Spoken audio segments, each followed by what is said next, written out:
do fato, determinados aspectos são relevantes, outros podem não ser relevantes, tendo em vista a aplicação da norma, né?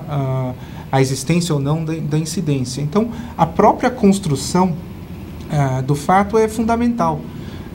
E falar em construção do fato parece algo, uma inversão, né? O fato, o senso comum vai dizer, o fato está lá, apenas se retrata ou se figura o fato. Não. O fato relevante é um conjunto de descrições. É a importância de você ter uma descrição dos aspectos relevantes acerca de um determinado estado de coisas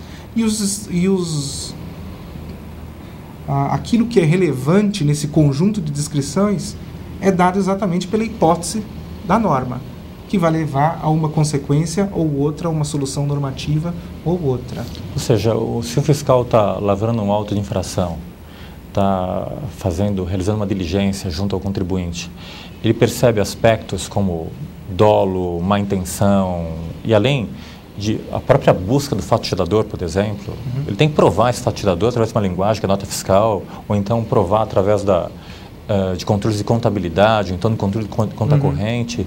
E se ele não prova isso, não constitui esse dolo, não constitui essa boa-fé, essa má-fé, essa intenção do negócio, isso se perde.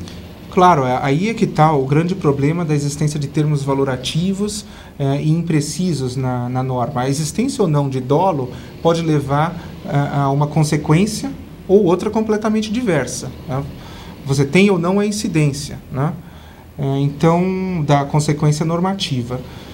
Agora, o que é o dolo? O que significa o dolo na realidade? Que tipo de objetos se descreve quando se descreve o dolo?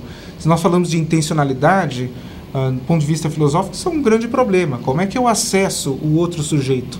Como eu identifico qual a intenção de um determinado indivíduo? É o seu comportamento? Sim, esse é um caminho. Mas o seu comportamento tal como considerado pelas normas. As normas é que vão dizer o que é relevante. Então, sempre aquele que lida com normas jurídicas, ele olha para a realidade usando um óculos normativo.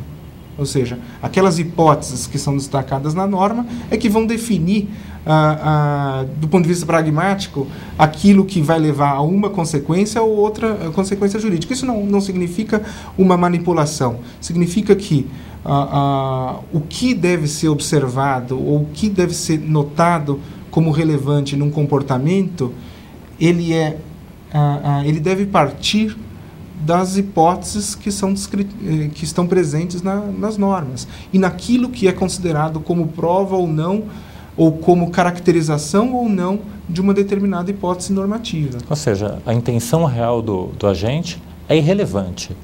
O que importa é a externalização dessa intenção do agente e, mais que isso, a externalização relevada, regulamentada, valorizada pelo próprio direito.